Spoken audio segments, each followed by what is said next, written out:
আমরা এখন সূচকের আরেকটা ম্যাথ দেখব। এই ধরনের ম্যাথগুলো সাধারণত রিটেনে চলে আসে। কি বলছে এখানে, এম ইজ ইকুয়াল টু এর উপর power X, N is equal to এর উপর পাওয়ার ওয়াই, এবং এম এম এম এর উপর পাওয়ার ওয়াই ইন্টু এন এর উপর কি power X is equal to এর উপরে পাওয়ার 2/z হলে X Y Z is equal to what.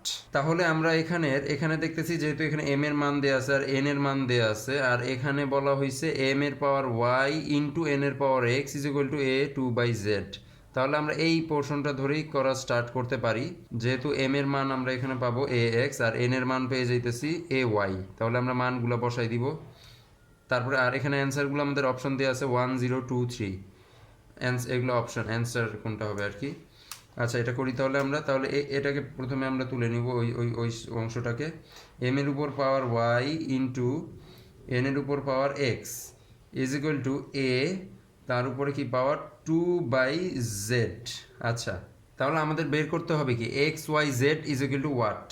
তাহলে X Y Z is equal to what বের করতে যদি হয়, তাহলে আমরা দেখতেছি এখানে জেড দেয়া আছে, জেডটা আমাদের এখানে আগে থেকেই আছে, জেড আছে পাওয়ারে, আর এখানে এক্স আর ওয়াই আছে পাওয়ারে।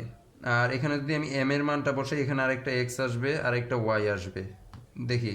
আর জেডটা তো আমাদের ওই পাশে আছেই, তাহলে এক্স ওয়াই পেয়ে যাইতেছি, জেডও আছে। তাহলে দেখি কি হয়, যে এখানে এখন এম এর মানটা আমরা বসাই, এম এর মান কত, এর উপরে পাওয়ার এক্স, আর যেহেতু এই যে এখানে আগে একটা পাওয়ার ছিল কি ওয়াই, তাহলে এই পাওয়ারটা আর এই যে এর উপর পাওয়ার এক্স, এক্সটা কি গুণ হবে, তাহলে গুণ হয়ে কী হবে এক্স ওয়াই ইন্টু এন এর মান কত এ ওয়াই, এ তার উপরে কি ওয়াই, তাহলে এই যে ওয়াই, এখন এই যে ওয়াই আর আগের এক্স পাওয়ার দুইটা কি গুণ হবে, গুণ হয়ে কী হবে আবার এক্স ওয়াই এক্স অথবা X Y is equal to A 2/z power. এখন আমরা দেখতেছি যে এই যে আমাদের বেস দুইটা কিন্তু সেম এবং গুণ আকারে আছে, তাহলে আমাদের সূত্র অনুযায়ী বেস দুইটা যদি সেম হয় আর গুণ আকারে থাকে, তাহলে কি পাওয়ারগুলো যোগ হয়ে যাবে।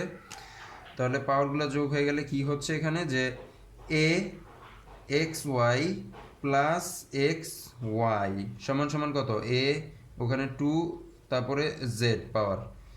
আচ্ছা, এখন আমরা দেখি যে এখানে আমাদের কিন্তু এই যে বেস ইকুয়াল সাইনের এই পাশের যে বেস আর ওই পাশে ডান সাইডের বেস কিন্তু সেম, এখানেও এ এখানেও বেস এ, তাহলে কি এ আর এ ভ্যানিশ হয়ে যাবে এখানে।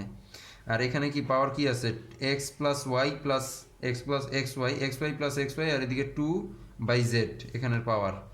তাহলে শুধু পাওয়ার দুইটা থাকবে, তাহলে আমাদের এ দুইটা আমরা ভ্যানিশ করে দেই, X Y plus X Y মানে কি 2xy সমান সমান এদিকে কি 2/z। তাহলে কিন্তু আমাদের যেহেতু এক্স ওয়াই জেড বের করতে বলছে, এখন কিন্তু মোটামুটি এই যে জেডটা যদি এই পাশে গুণ আকারে নিয়ে আসি, তাহলে কিন্তু এক্স ওয়াই জেড হয়ে যায়। আর এই 2টা এখানে গুণ আকার আছে, 2টাকে কিন্তু ওই পাশে নিয়ে যাওয়া যায়, দেখি কি হয় এখানে। সমান সমান আমি জেডটাকে প্রথমে এই পাশে নিয়ে আসলে 2 ইন্টু এক্স ওয়াই জেডটা গুণ আকারে গুণ হয়ে এখানে চলে আসলো, আর এদিকে কি 2। এখন এই 2টাকে যদি আমি আবার এই পাশে নিয়ে আসি, তাহলে কি ভাগ হয়ে যাবে, 2টা এবার চলে আসলে কি 2 এর নিচে 2, তাহলে কাটাকাটি করলে কি 1। তাহলে আমাদের কি হইলো X Y Z is equal to কি 1। তাহলে আমাদের অ্যান্সার কি হবে 1, এই যে 1, এই 1 আমাদের অ্যান্সার।